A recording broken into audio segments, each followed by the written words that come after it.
رسول سے مل کر ملنے والی ہے وہ ہمیں حاصل نہیں ہوگی۔ شادی کا مقصد، سب سے پہلا مقصد ہے سکون، سکون حاصل کرنا۔ قرآن کہہ رہا ہے وَمِنْ آیَاتِهِ، اللہ کی نشانیوں میں سے ان خلق لکم من انفسکم ازواجا، اللہ کی نشانیوں میں سے ایک نشانی یہ ہے کہ اللہ نے تمہارے ہی درمیان سے تمہارے ازواج کو خلق کیا، چاہے مرد ہو یا عورت، تمہارے درمیان سے تمہارے لیے تمہارا شریک حیات، عام فہم لفظوں میں خلق کیا اللہ نے۔ لِتَسْكُنُوا إِلَيْهَا، کیوں خلق کیا؟ تاکہ تم اس سے سکون حاصل کرو، اس سے سکون حاصل کرو۔ وَجَعَلَ بَيْنَكُمْ مَوَدَّةً، کسی اور نے مودت، محبت، عربی میں، اردو میں تو مودت و محبت کو تو ایک ہی معنی میں لے لیا جاتا ہے، لیکن عربی میں بڑا فرق ہے۔ اللہ نے اہل بیت کی اجر رسالت میں رسول اللہ سے مودت چاہی ہے، محبت نہیں۔ محبت میں غرض ہو سکتی ہے، مودت میں غرض نہیں ہو سکتی۔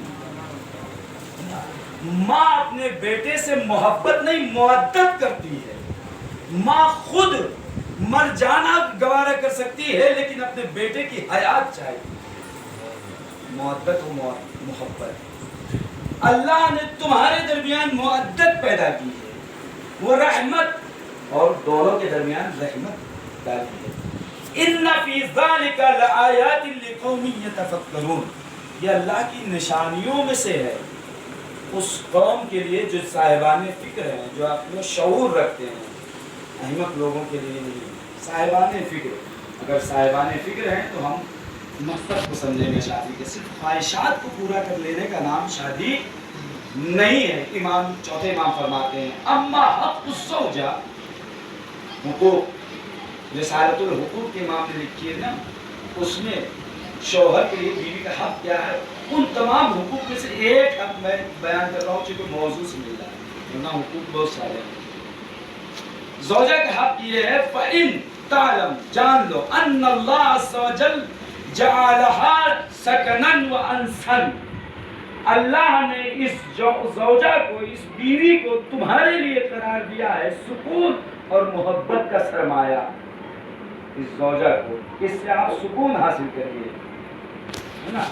فتعلم، اور جان لو، ان ذالک نعمہ من اللہ، یہ زوجہ، یہ بیوی اللہ کی نعمتوں میں سے ایک نعمت ہے۔ اگر کوئی انسان نعمت کی توہین کرتا ہے تو یہی نعمت نقمت میں بدل سکتی ہے، نقمت یعنی عذاب میں تبدیل ہو سکتی ہے، اور ہوتا ہے عذاب میں تبدیل کس طریقے سے؟ تعلقات خراب ہوئے، ہمیں طلاق دے دو، ہم نہیں رہیں گے، یہ صلوات دیجیے محمد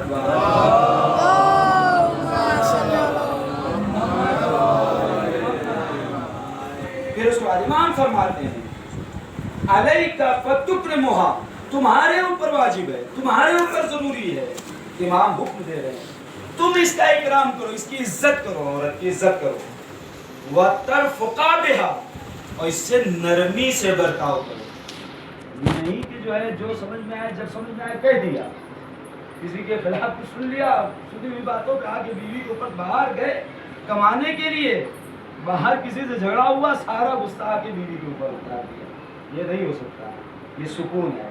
پھر قرآن کہہ رہا ہے ہن لباس لکم، یہ تمہاری بیوی تمہارے لیے لباس ہے، وانتم لباس لہن، اور تم اس کے لیے لباس ہو۔ اللہ نے کس چیز کی مثال دی ہے؟ لباس کی مثال دی ہے۔ اگر کوئی انسان سر بازار اپنے لباس کو اتار دے تو اور لباس کی خاصیت کیا ہے؟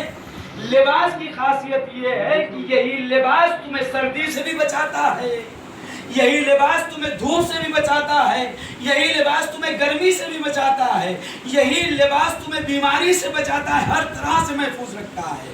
اللہ نے مثال دی ہے تم دونوں ایک دوسرے کے لیے لباس ہو، یعنی اس کا مطلب یہ ہے کہ تم دونوں ایک دوسرے کا خیال کرو، ایسا نہ ہو تمہاری وجہ سے بیوی کو نقصان پہنچے، بیوی کی وجہ سے شوہر کو نقصان پہنچے۔ صلوات محمد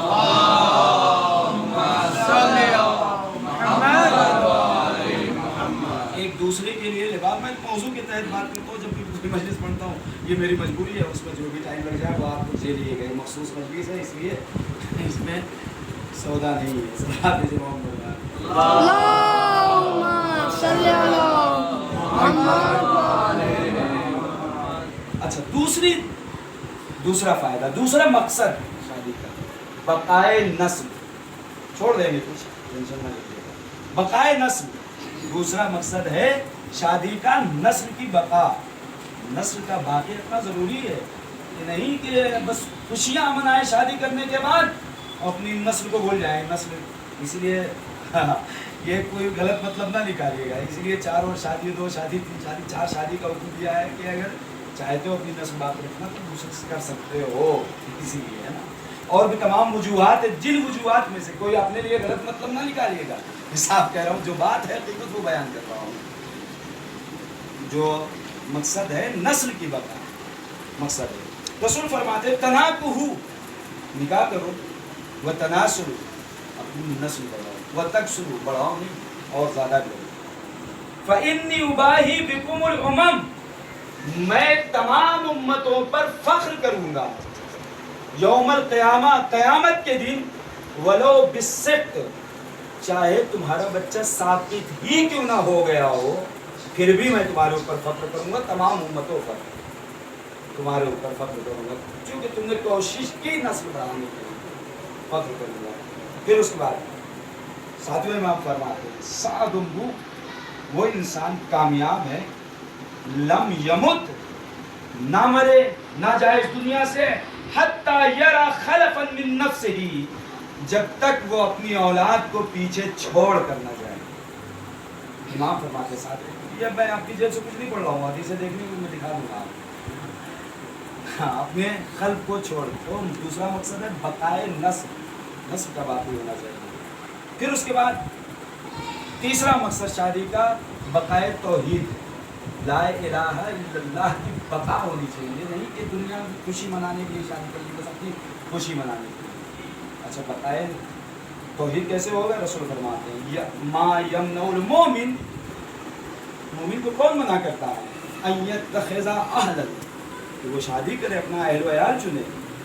لجعل اللہ ان یرزقہ نسمہ تسقل الارض بلا الہ الا اللہ، اس نے منع کیا کہ تم شادی نہ کرو، بلکہ شادی کرو اور زمین کو بھاری کرو اپنی اس نسل کی وجہ سے جو نسل لا الہ الا اللہ کہے، سبحان اللہ، جو نسل تمہاری لا الہ الا اللہ کہے، اس سے زمین کو بھاری۔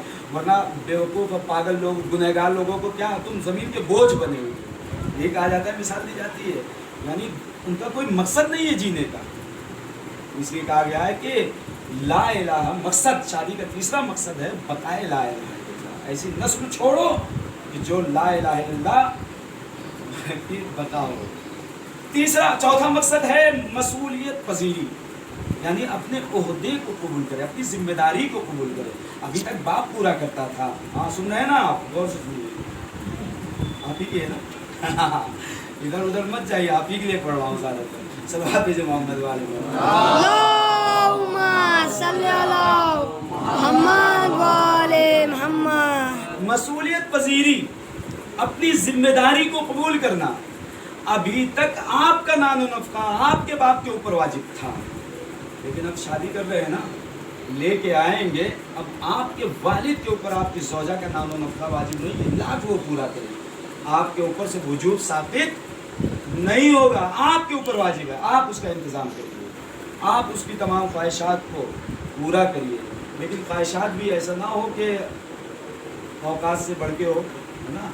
اقتصاد کہا ہے مولا کائنات کا خطبہ جمعے میں کسی دن میں نے عرض کیا تھا، ہے نا، ملبسہم الاقتصاد، انسان کی زندگی میانہ روی ہونے چاہیے، نہ افراط ہو نہ تفریط، افراط ہوگا اس میں بھی نقصان، تفریط ہوگی تو اس میں بھی نقصان ہے. وَانْكِحُوا الْأَيَامِ مِنْكُمْ وَالصَّالِحِينَ مِنْ عِبَادِكُمْ وَإِمَائِكُمْ يَكُونُوا فُقَرَاءَ يُغْنِهُمُ اللَّهُ مِنْ فَضْلِهِ. مسئولیت پذیری کیوں؟ اس لیے کہ آج تم شادی کر رہے ہو، اگر خدا نہ خواستہ تم فقیر تھے، تمہارا روزگار نہیں چل رہا تھا، تو اللہ وعدہ کر رہا ہے میں اپنے فضل سے تمہیں مالدار کر دوں گا. لہٰذا جب تم مالدار ہو جاؤ تو باپ کے ٹکڑوں پہ نہیں اپنے ٹکڑوں پہ پالو اپنی بیوی کو. صلوات محمد. اللهم صل على محمد وآل محمد. کوئی بات اپنی طرف سے نہیں ہے، ساری جتنا بھی بات کرتا ہوں کبھی بھی کرتا ہوں اپنی طرف سے برا لگے وہ ایک الگ چیز ہے، وہ رسول اللہ کو برا لگے. ہم تھوڑی نہ کہہ رہے ہیں ان کی، ہماری زبان ہے، کلام ان کا ہے، معصوم کا کلام ہے. پھر تزوج النساء فإنهن يأتين بالمال. یہ کتنا باریکی ہے روایت کو سمجھنا. اب چونکہ میں نے میرا خصوصی جو درس تھا وہ علوم حدیث تھا، اور علوم حدیثوں میں بہت زیادہ گہرائیوں میں چلے، اور بہت زیادہ گہرائیوں تک بھی نہیں آپ کو پیش کرتا ہوں، اوپری اوپری باتیں پیش کرتا ہوں. کیا رسول اللہ نے فرمایا تزوج النساء، شادی کرو عورت سے. شادی کسی اور سے ہوتی ہے، عورت سے ہی شادی ہوتی ہے. یا رسول اللہ یہ نساء کی شرط کیوں لگا دی؟ کہا نہیں، میرے بعد ایک زمانہ آئے گا جو مرد کی شادی مرد سے کرائے گا، عورت کی شادی عورت سے کرائے گا. میں قید لگا رہا ہوں، شادی جب بھی ہوگی عورت سے ہوگی، مرد سے نہیں ہوگی. مرد کی شادی مرد سے نہیں ہو سکتی، مرد کی شادی عورت سے ہوگی. تزوج النساء فإنهن يأتين بالمال. عورت سے شادی کرو اس لیے کہ یہ عورت جس سے شادی کر رہے ہو یہ تمہارے روزگار کا ذریعہ ہے، یہ تمہارے لیے مال لے کر آئے گی، یہ تمہارے روزگار کا ذریعہ بن کے آئے گی. تیسرا، چوتھا، پانچواں مقصد، شادی کا مقصد عبادی ہونا چاہیے، عبادی مقصد ہونا چاہیے. روایت نہیں پڑھوں گا اس لیے. جب رسول اللہ نے شہزادی کو اپنے گھر سے رخصت کیا، مولائے کائنات کے گھر گئی ہیں شہزادی، تو دوسرے دن جب رسول اللہ گئے ہیں تو رسول اللہ نے شہزادی سے کیا، مولائے کائنات سے کیا سوال کیا؟ اے علی تم نے فاطمہ کو کیسا پایا؟ تو علی نے کہا بہترین مددگار پایا ہے عبادت خدا کرنے میں، بہترین مددگار پایا ہے. اور معصوم فرماتے ہیں، چھٹے امام کی حدیث ہے کہ شادی شدہ کی 2 رکعت نماز غیر شادی شدہ کی 70 رکعت نماز ہے. غیر شادی شدہ 70 رکعت نماز پڑھے، شادی شدہ صرف 2 رکعت نماز پڑھے، اس 70 رکعت کے برابر ہے. عبادی مقصد ہونا چاہیے شادی کا. اور اس کے بعد شادی کے فوائد، دین کامل ہوتا ہے. آدھا دین جب تک شادی نہیں کرتا ہے نصف دین ہے، اور جب شادی کر لے گا تو اس کا دین مکمل ہو جائے گا. مولا کائنات فرماتے ہیں، یہ شاید نہ سنی ہو حدیث، انہ قال لم یکن احد من اصحاب رسول اللہ. امام فرماتے ہیں کہ رسول نے کسی بھی اصحاب کو یتزوج الا قال رسول اللہ کمل دین.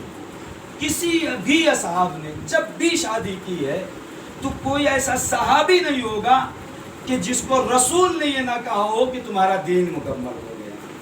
یعنی شادی کا فائدہ یہ ہے کہ انسان کا دین مکمل ہوتا ہے. دوسرا فائدہ یہ ہے انسان لعنت سے بچتا ہے، لعنت سے بچتا ہے. کس کی؟ رسول کی لعنت سے.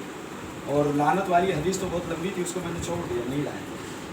رسول فرماتے خیار امتی، بہترین میری امت، المتاہلون، جو شادی شدہ ہیں، وہ بہترین امتی ہیں جو شادی شدہ ہیں. وہ شرار امتی، اور شریر ترین میری امت العزاب، غیر شادی شدہ ہے. سوال دیجیے محمد کا.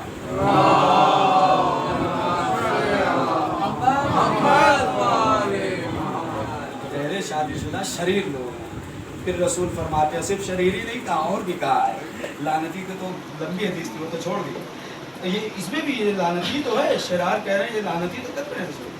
رزال موتاکم، اور بڑی بات کہہ دی، مرنے کے بعد کے لیے کہہ دی. رزال موتاکم العزاب، پست ترین موت اس کی ہے جو غیر شادی شدہ ہے. رسول فرماتے ہیں پست ترین موت، گری ہوئی موت، نیچ موت اس کی ہے جو غیر شادی شدہ ہے. اچھا اب جو ہے باقی چھوڑ کے کس سے شادی کی جائے، کس سے شادی کی جائے، کسی پہلو میں ہمیں معصومین نے پیچھنا نہیں چھوڑا ہے، ہر چیز بتائی ہے کس سے شادی کی جائے. تو شادی جو کی جائے وہ متقی اور پرہیزگار سے کی جائے، جو متقی ہو پرہیزگار ہو اس سے کی جائے. رسول کی حدیث ہے ان رسول اللہ صلی اللہ علیہ وآلہ وسلم زوج المقداد ابن الاسود. مقداد صحابی ہے جو پہلے مسلمان نہیں تھے، ایمان لائے رسول اللہ، مسلمان ہوئے، کلمہ پڑھا اور رسول کی نسل سے بھی نہیں ہوئی نا. رسول اللہ نے شادی کی مقداد ابن اسود زباء بنت زبیر ابن عبد المطلب اپنے خاندان کی بیٹی سے. رسول اللہ نے اپنے خاندان کی بیٹی سے شادی کی، مقداد کی جو رسول کی نسل سے نہیں. اس کے بعد پوری جو ہے پھر رسول اللہ نے تفسیر بیان کی، لمبی حدیث تھی اس کو میں نے چھوڑ دیا کہ شادی میں نسل و نژاد نہ دیکھو، یہ نہ دیکھو، وہ نہ دیکھو، کون سی نسل کا ہے، کون سے رنگ کا ہے، یہ سب مت دیکھو. پوری حدیث ہے، آئیے دیکھ کے دکھا دیں گے، ہے نا. ثم قال، اس کے بعد رسول اللہ نے فرمایا انما زوجها المقداد، میں نے جو مقداد کی شادی کی ہے، رسول فرماتے ہیں میں نے جو مقداد کی شادی کی ہے لیتعلموا، تاکہ تم سب کے سب جان لو. معصوم کا کلام قیامت تک کے لیے ہوتا ہے. تاکہ تم سب کے سب جان لو انا اکرمکم عند اللہ اتقاکم، صاحب عزت صاحب اکرام وہ انسان ہے تمہارے درمیان جو متقی ہو. اور حدیث وہی قابل اعتبار ہے جو قرآن سے ملے. قرآن کیا کہہ رہا ہے؟ انا اکرمکم عند اللہ اتقاکم، تمہارے نزدیک متقی اور پرہیزگار انسان وہ ہے صاحب